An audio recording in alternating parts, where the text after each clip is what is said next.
Hola hermano, ¿cómo están? Bienvenidos nuevamente a su programa Catequesis Viviente. Está con ustedes su hermano Roquel Cárdenas aquí desde FETV, el canal de la misericordia.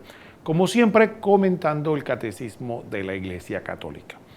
Pero antes de continuar y entrar en materia, como siempre, exhortamos a que FETV requiere de cada uno de nosotros. Porque este canal tiene el propósito de evangelizar, por lo tanto no tiene fines de lucro. Se sostiene gracias a la benevolencia de cada uno de ustedes, que contribuye a que la evangelización pueda seguir adelante. Tú puedes ser parte de esta obra simplemente llevando adelante las siguientes recomendaciones. En primer lugar, recuerde que todo este trabajo que hacen las personas que estamos acá en FETV, voluntarios, trabajadores, sacerdotes, laicos, religiosas, religiosos, todos tienen el propósito fundamental de llevar la palabra de Dios, de compartirla. Por lo tanto, lo hacemos con mucho cariño para cada uno de ustedes. Así que le agradecemos mucho que pueda aprovechar de esa obra. Mire la televisión, mire FETV, enriquezcase y además de eso invite a otros a que participen. Otro aspecto importante también es que debemos de tener muy claro el aspecto de la oración. Sin oración no podemos lograr mucho o nada. La oración es el fundamento de nuestra relación con Dios y de nuestro accionar. Sin oración el Señor no bendice nuestras obras. Por eso es importante orar por nosotros mismos, por nuestra familia, por nuestra comunidad, por el país, por el mundo entero. Entonces, por eso es importante para cada uno de nosotros orar. Pero también oremos por estas obras que benefician, obras que llevan adelante la iglesia para que Dios la bendiga y la fortalezca y haga que puedan seguir adelante. El siguiente aspecto importante es recordar que, como todos nosotros necesitamos los bienes materiales, FETV también lo necesita. ¿Y cómo usted puede contribuir a FETV? Bueno, puede hacerlo de varias maneras. En primer lugar, puede ir al banco. Tenemos cuenta en 3 bancos muy concretos. El Banco Nacional, que tiene sucursales a lo largo y ancho del país, sobre todo en la cabecera de provincia. Tenemos el Global Bank y el Banco General. En todos ellos tenemos la misma cuenta que se llama Fundación para Educación en Televisión, FETV. Fundación para Educación en Televisión. Puede hacerlo a través de banca en línea o simplemente apersonándose al banco y dando su generoso donativo. El otro aspecto es recordar que también podemos usar los medios de las tarjetas. Puede ser Visa, Clave o Mastercard. A través de ellas también usted puede hacernos llegar su suave y beneficioso aroma de amor a través de los bienes materiales. Y finalmente, recordemos que hay una aplicación para los que usan celular que se ha hecho muy popular y que es fácil de transferir bienes, que es el famoso Yapi. ¿Cómo usted puede donar con Yapi? Bueno, en primer lugar tiene que tener una cuenta en el Banco General.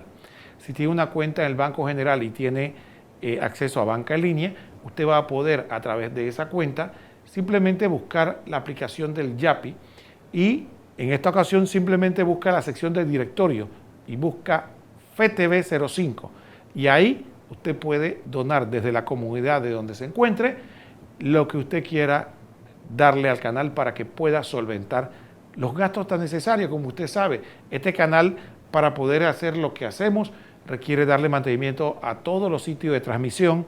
Necesitamos comprar equipos, tenemos que solventar los salarios, el pago de las cuentas. Todo eso se hace realidad gracias a su generosidad. Bueno, dicho todo esto y para entrar en materia, vamos a continuar comentando el Catecismo de la Iglesia Católica. En esta ocasión vamos a hablar acerca de la vida de Jesús. Hemos estado en estos programas hablando de la vida de Jesús y hoy concretamente vamos a hablar de la transfiguración y qué sentido tiene ese acontecimiento de la vida de Jesús para nosotros. Vamos, sin más preámbulo, pedirle a nuestro productor que nos ponga en pantalla el numeral del catecismo, que estamos en el 554. Dice el subtítulo: Una visión anticipada del reino, la transfiguración. 554. A partir del día en que Pedro confesó que Jesús es el Cristo, el Hijo de Dios vivo, el Maestro comenzó a mostrar a su discípulo que él debía ir a Jerusalén y sufrir, y ser condenado a muerte y resucitar al tercer día. Mateo 16, 21. Pedro rechazó este anuncio. Mateo 16, 22, 23. Los otros no lo comprendieron. Mateo 17, 23, Lucas 9, 45. En este contexto se sitúa el episodio misterioso de la transfiguración de Jesús. Mateo 17, del 1 al 8, segunda de Pedro 1, del 16 al 18. Sobre una montaña, ante 3 testigos elegidos por él, Pedro, Santiago y Juan. El rostro y los vestidos de Jesús se pusieron fulgurantes como la luz. Moisés y Elías aparecieron y le hablaban de su partida que estaba por cumplirse en Jerusalén. Lucas 9:31. Una nube le cubrió y se oyó una voz desde el cielo que decía: este es mi hijo, mi elegido, escuchadle. Lucas 9:35. Muy bien, aquí vemos un aspecto importante que tenemos que ver y meditar. Y es lo que a mí me da por llamar el binomio. Recuerde que cuando dábamos matemática, fundamentalmente hablábamos de un binomio cuando dos cosas tenían 2 miembros. Sin embargo, en este caso, ese binomio no se compone de 2 elementos semejantes, sino 2 elementos a nuestros ojos contradictorios. Y es importante que lo veamos.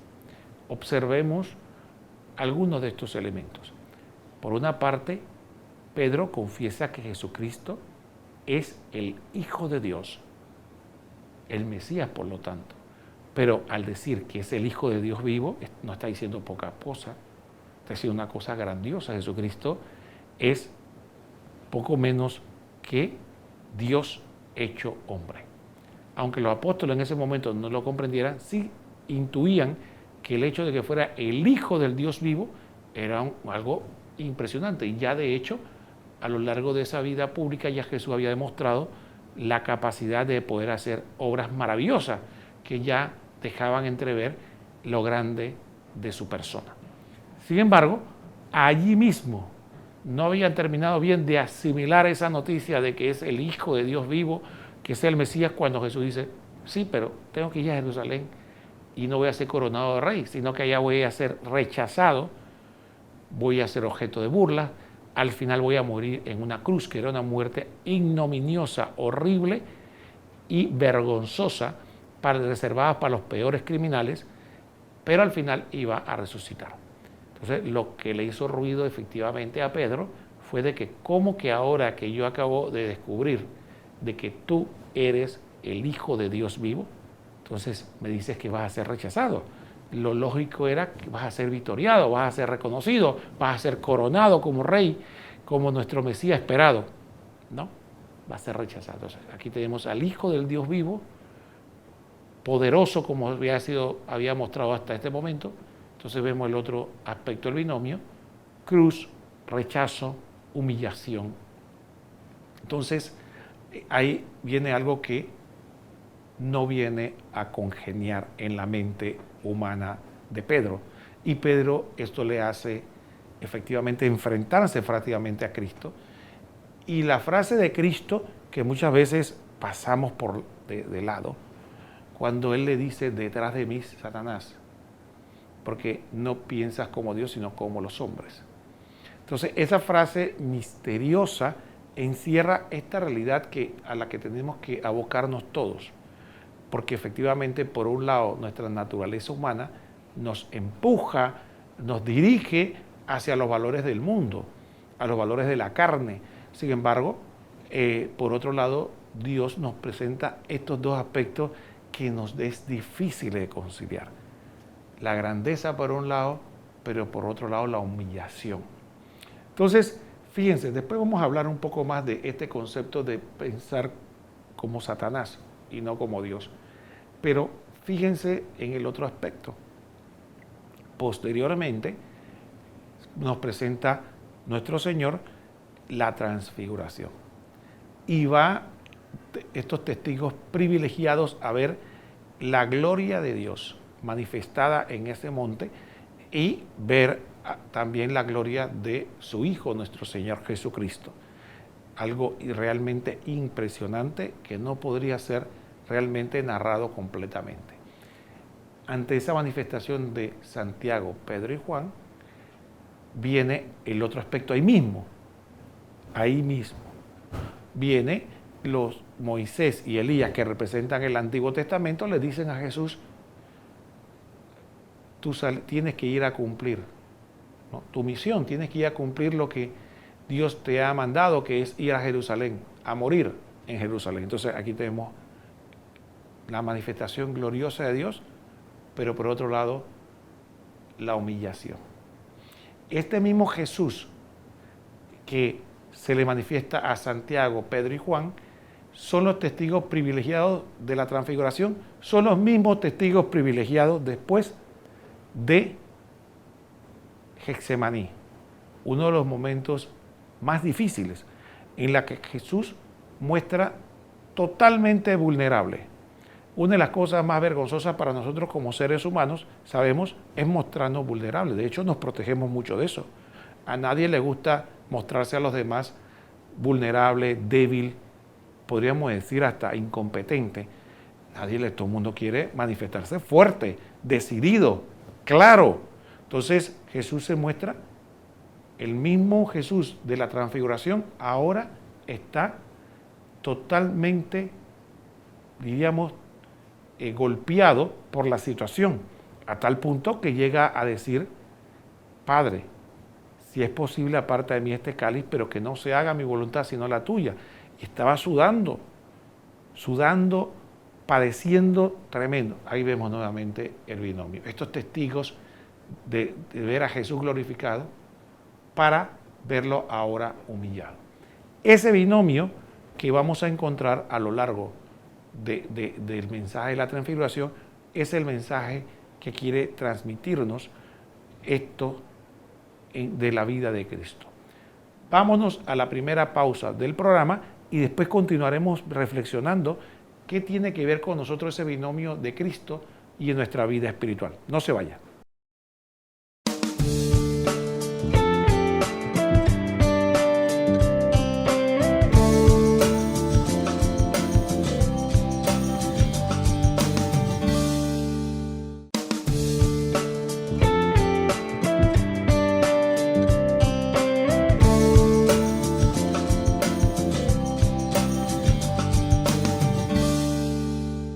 Muy bien, hermanos, estamos en el segundo segmento del programa, Catequesis Viviente. Estamos hablando de la transfiguración.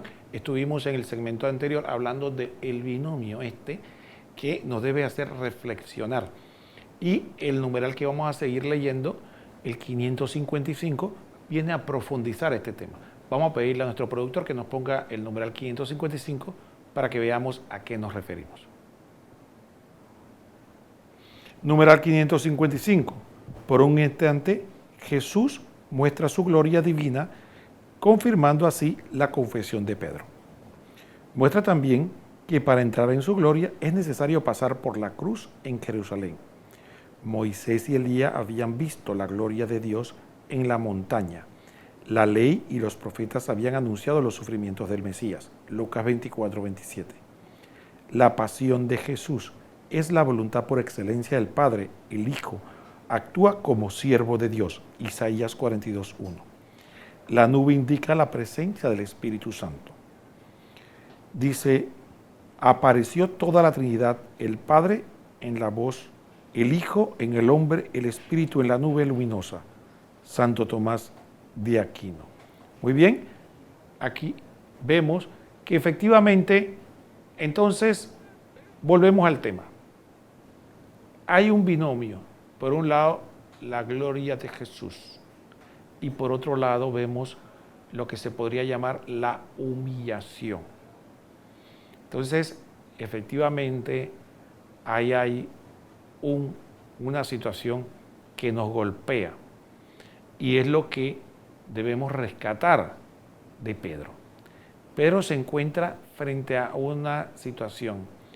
Observe lo que Jesús le dice: porque piensas como los hombres. Entonces alguien podría decir, pero bueno, ¿y qué esperaba Jesús? Que Pedro pensara como que, si es un hombre, ¿cómo podría pensar? Fíjense lo interesante de la frase, fíjense lo interesante de lo que estamos hablando. Estamos hablando de una realidad.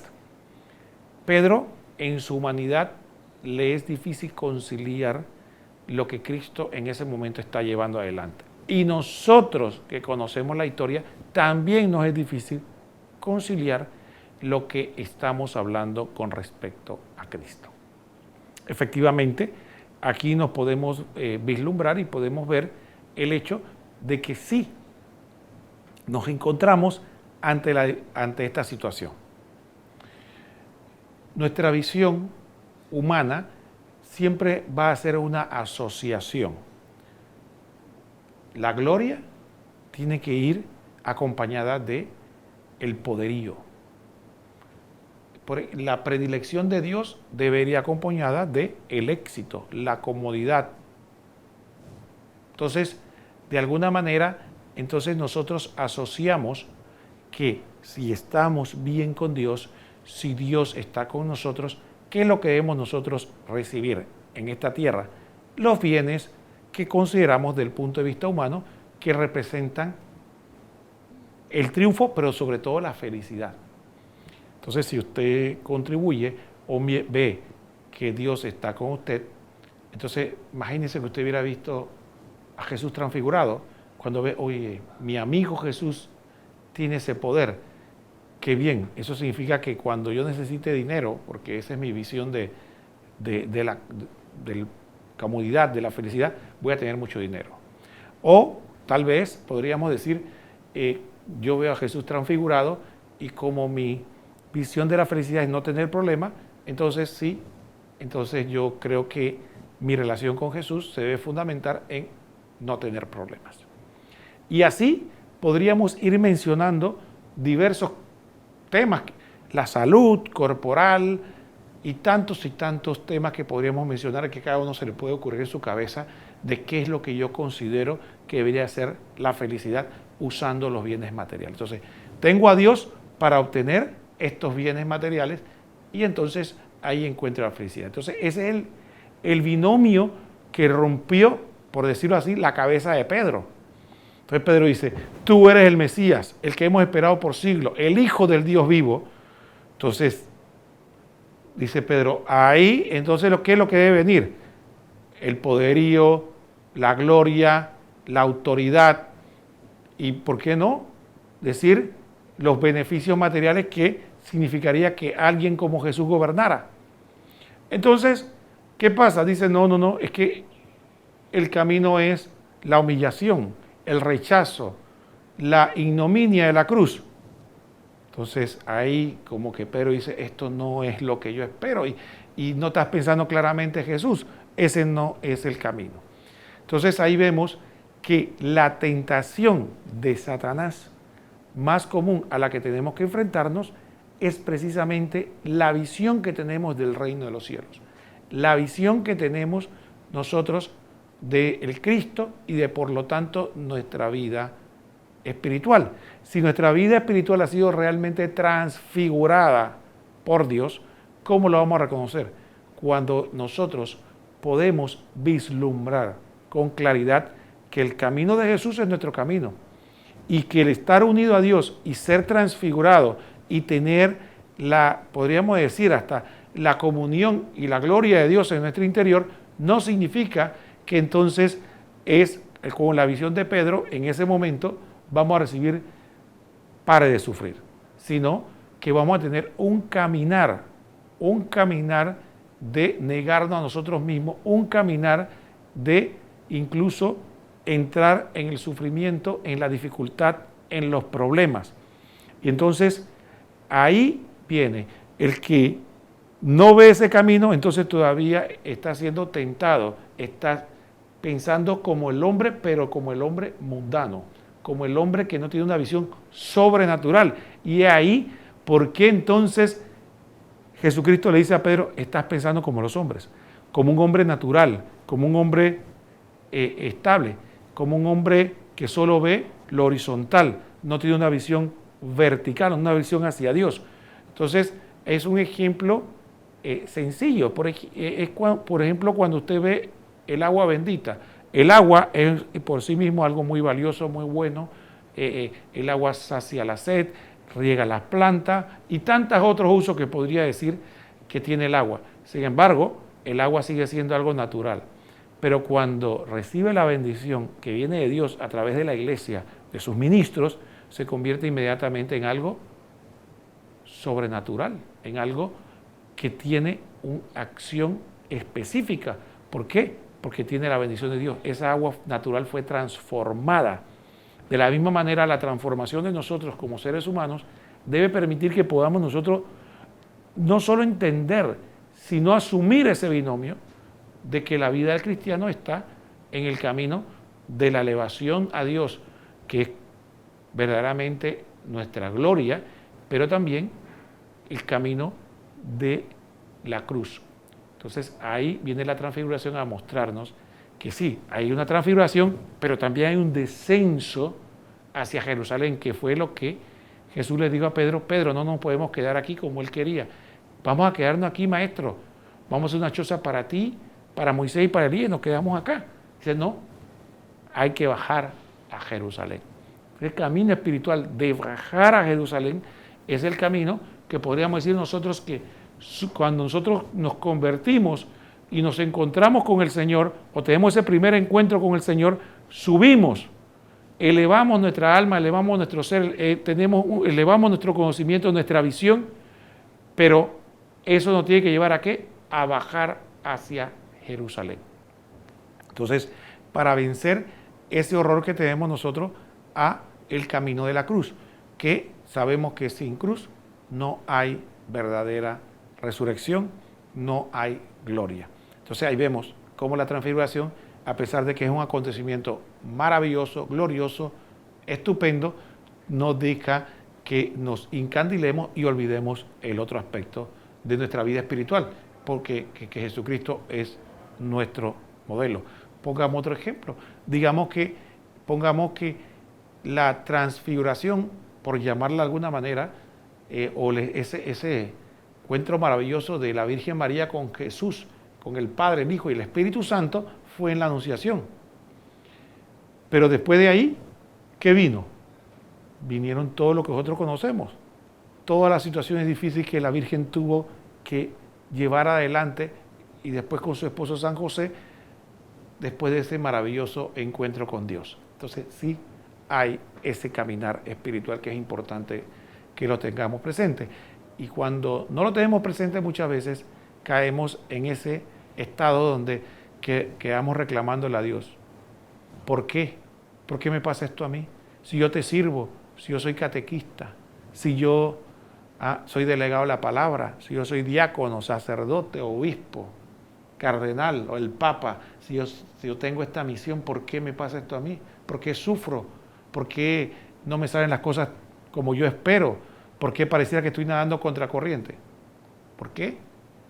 Tenemos que disociar nuestra mente de esa visión triunfalista y aprender que el camino, que también hay caminos de momentos de transfiguración, momentos de gloria, momentos de alegría, pero también hay momentos. Otro ejemplo, recuerden cuando los apóstoles vivieron Pentecostés.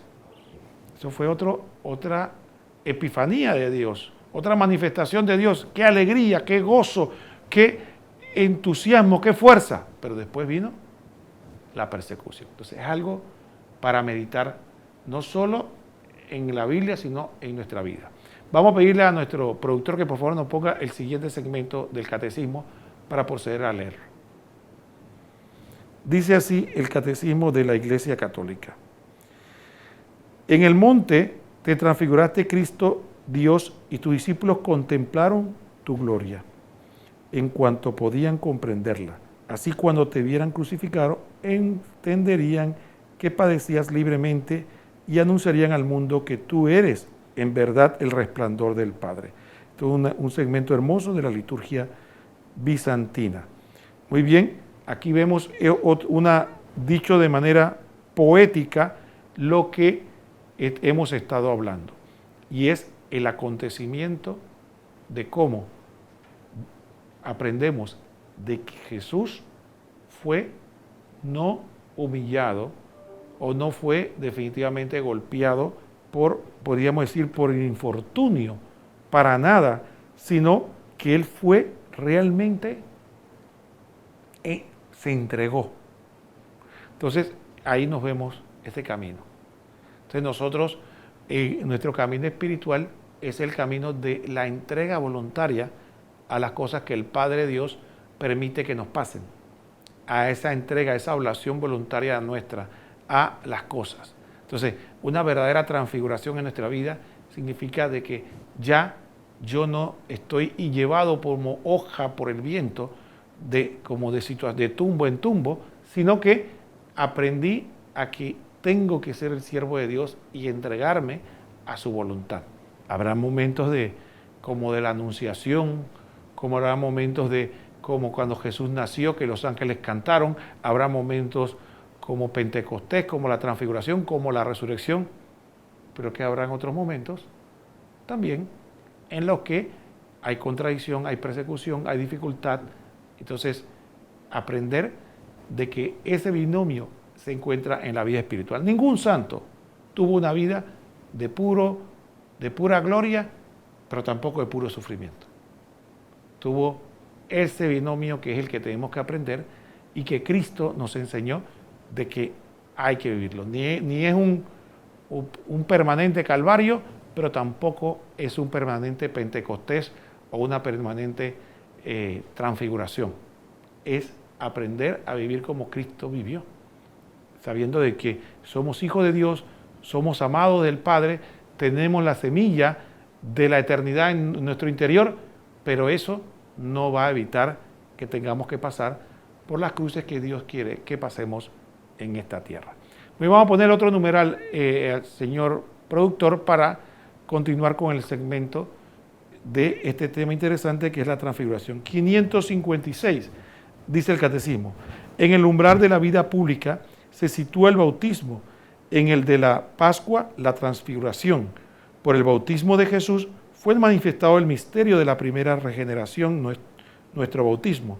La transfiguración es ese sacramento de la segunda regeneración, nuestra propia resurrección. Santo Tomás de Aquino. Desde ahora nosotros participamos en la resurrección del Señor por el Espíritu Santo que actúa en los sacramentos del cuerpo de Cristo. La transfiguración nos concede una visión anticipada de la gloriosa venida de Cristo, el cual transfigurará este miserable cuerpo nuestro en un cuerpo glorioso como el suyo. Filipenses 3:21.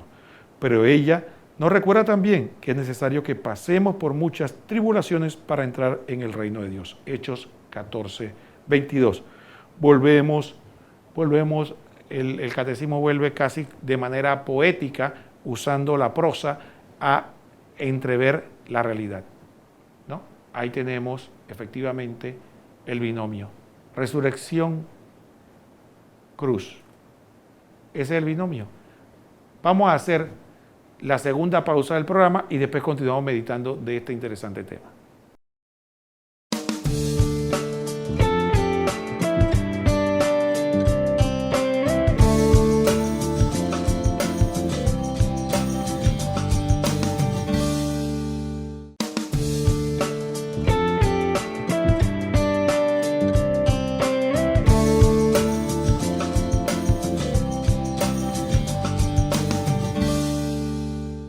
Muy bien, hermanos, estamos en el último segmento de Catequesis Viviente y entramos en el momento donde presentamos el reportaje del comentario del compendio del Catecismo de la Iglesia Católica que hace el obispo José Ignacio Munilla. Así que vamos a escucharlo y a aprender de lo que nos dice el señor obispo. Número 110 del compendio del Catecismo.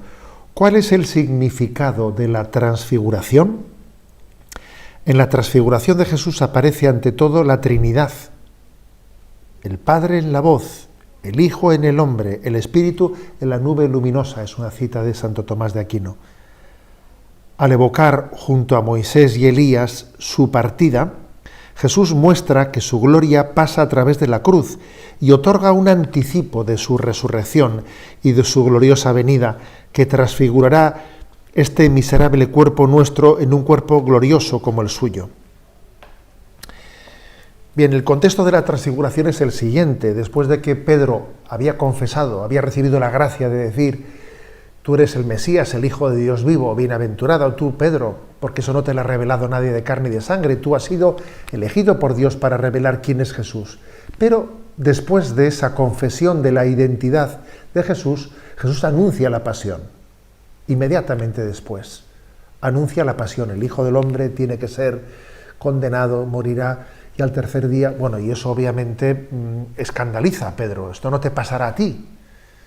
En ese que había confesado la divinidad de Jesús, se produce en ese Pedro un escándalo. Y Jesús responde con dureza al escándalo de Pedro. Apártate de mí, Satanás, porque tú piensas como los hombres, no piensas como Dios. Había, por lo tanto, un conflicto no pequeño, y era cómo integrar la confesión de la divinidad de Jesucristo con el anuncio de la pasión. Era escandalosa, no cabía integrar ambas cosas. Y en ese contexto acontece la transfiguración.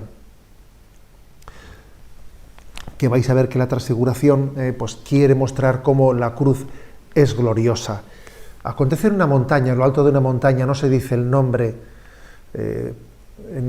la identificamos como el monte Tabor, en lo alto de esa montaña, y son 3 los apóstoles elegidos para tener esa especial intimidad con el Señor: Pedro, Santiago y Juan. No es casualidad que los 3 testigos de la transfiguración vayan a ser especialmente los 3 testigos del momento del máximo abajamiento de Jesús en Getsemaní, ese momento en el que Jesús en Getsemaní experimenta la prueba máxima, la humillación máxima. Los testigos de su gloria están siendo preparados para ser también testigos de la humillación del Hijo de Dios sin escandalizarse. Ahora convenía que antes de subir a Jerusalén,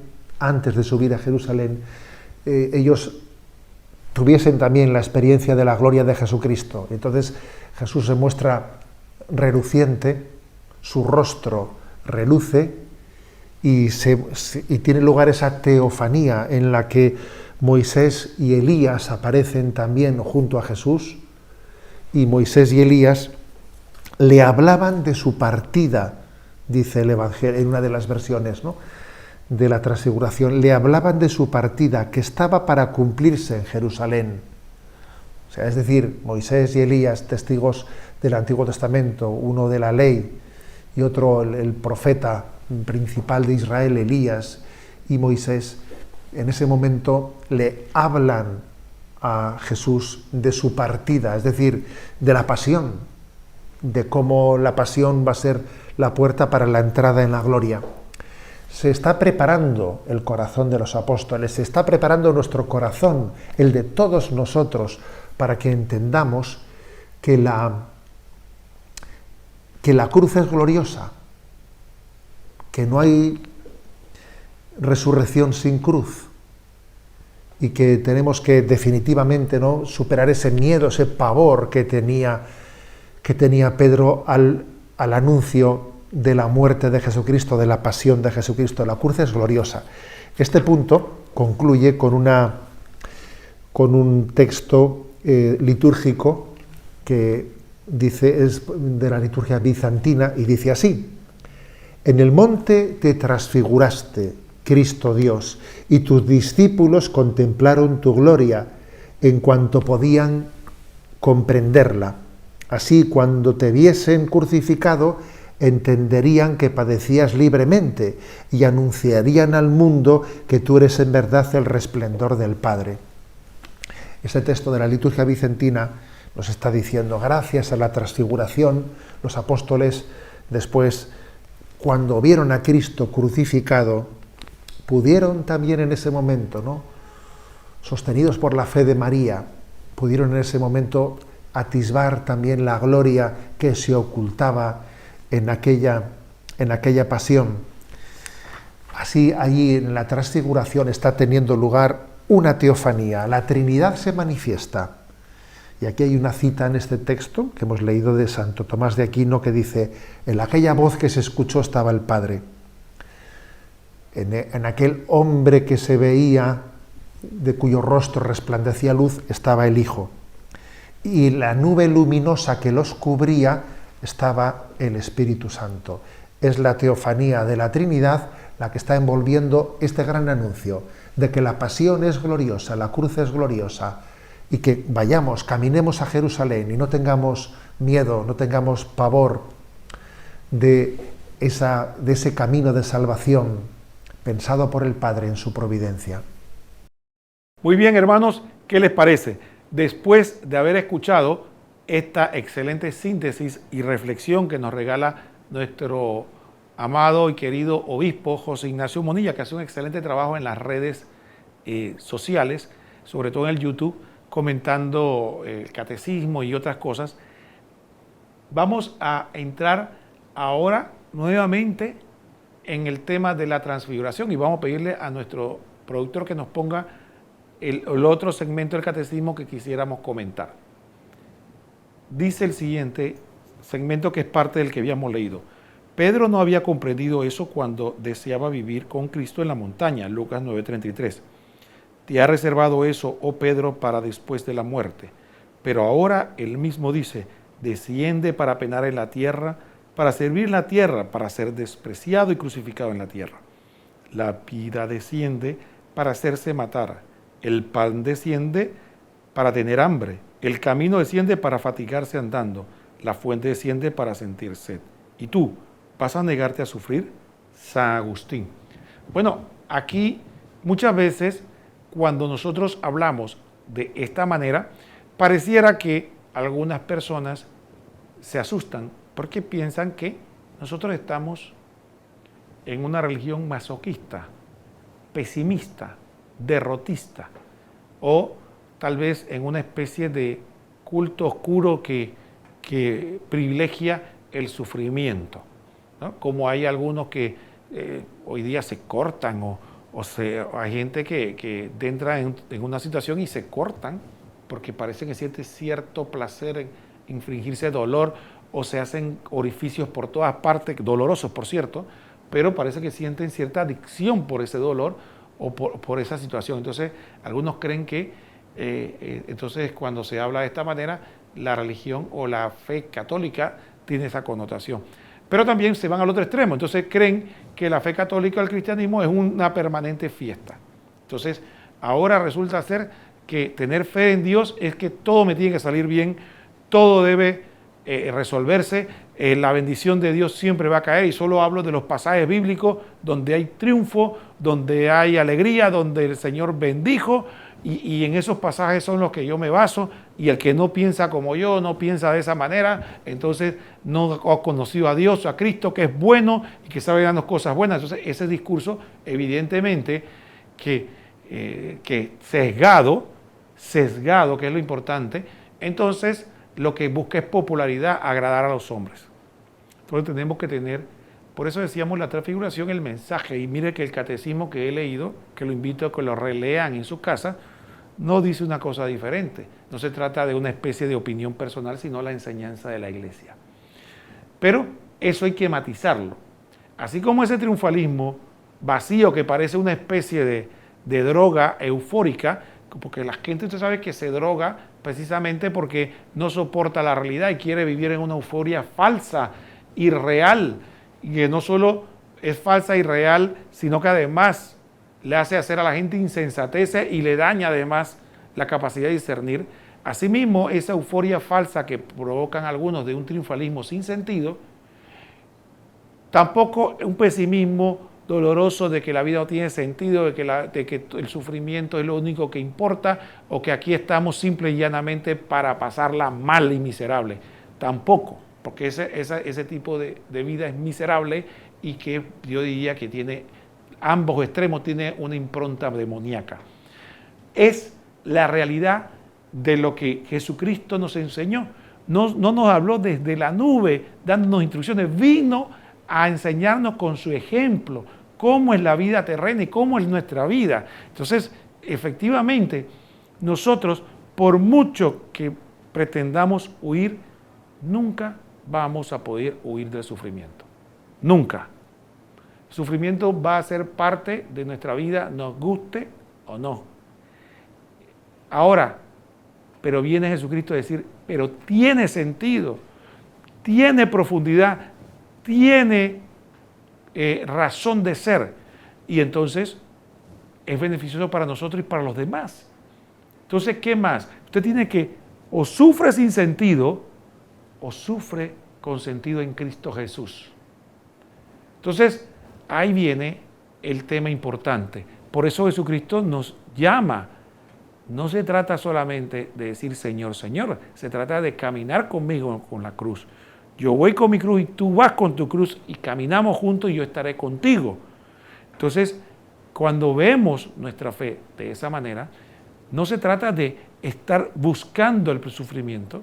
Por eso, inclusive, me atrevería a decir que por eso la Iglesia censura de alguna manera ese comportamiento de alguna manera de autoinfligirse sufrimiento. ¿Por qué?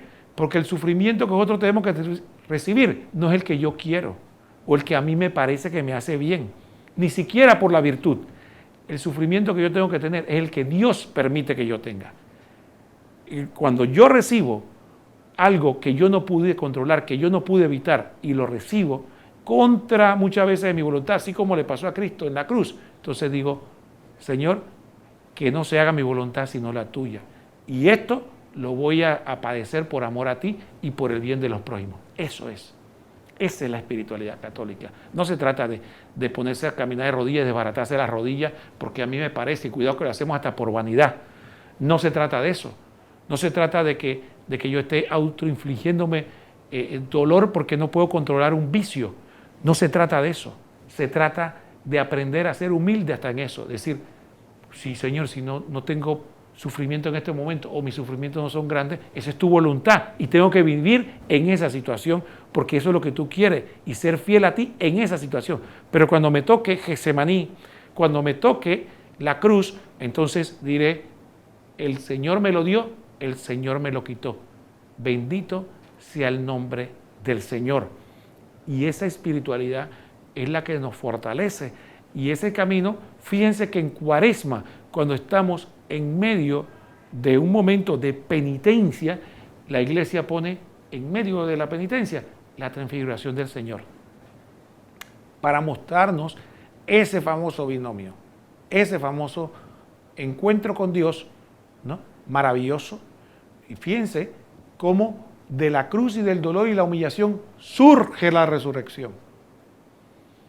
Entonces, vemos, por un lado, la transfiguración, por el otro lado viene la cruz, Getsemaní, toda la pasión, la resurrección. Fíjense que cuando Jesucristo recibe del Padre esta alabanza, este es mi Hijo amado, cuando es bautizado en el río Jordán por Juan Bautista, este es mi Hijo amado, escúchenle, y la gente quedó sorprendida, es avalado por el Padre. ¿Y qué pasa después? No se va a Jerusalén a buscar la coronación porque yo soy el Mesías, se va al desierto a pasar hambre. ¿Y qué pasa? Y allá es tentado por el demonio. Allá, en su momento más débil, el demonio busca que caiga, sufre esa situación de ser tentado. Entonces, imagínense, por un lado usted puede tener en su vida espiritual un momento de euforia, de entrega, de alegría, de gozo. ¡Qué bien! Y de repente le viene la tentación y dice, ¡ay, Señor, ¿por qué me pasa eso? Porque esa es la vida espiritual. Ese es el camino de nuestro Señor. Ese es el camino que tenemos que circunscribirnos todos. Que en el caso nuestro, Dios nos permite la gloria, pero después puede venir la humillación, puede venir la tentación, incluso podemos caer. Se dan cuenta que la transfiguración, como nos enseña el catecismo, es un signo, pero también es un signo de esperanza en medio de algo que nos da pavor a todos, que es la muerte. De saber de que la muerte ha sido vencida. Pero es fácil decirlo, pero vivir según esa verdad es otra cosa. Porque cuando la muerte toca nuestras vidas, ya sea a través de un ser querido o ya sea a nosotros, ahí es que vamos a ver si realmente creemos que Jesucristo venció la muerte, que si realmente nuestro destino es la resurrección o si simplemente lo decimos por un decir. Dicho esto, hermanos, el catecismo y nuestra iglesia nos enseña que nuestra vida de fe va a pender en ese binomio. Transfiguración, cruz, resurrección. Ni vamos a oírle a los momentos de gloria que el Señor permita que vivimos en esta tierra, pero tampoco vamos a oírle a lo que dijo el Señor, vamos hacia Jerusalén. Acompañemos al Señor en Jerusalén.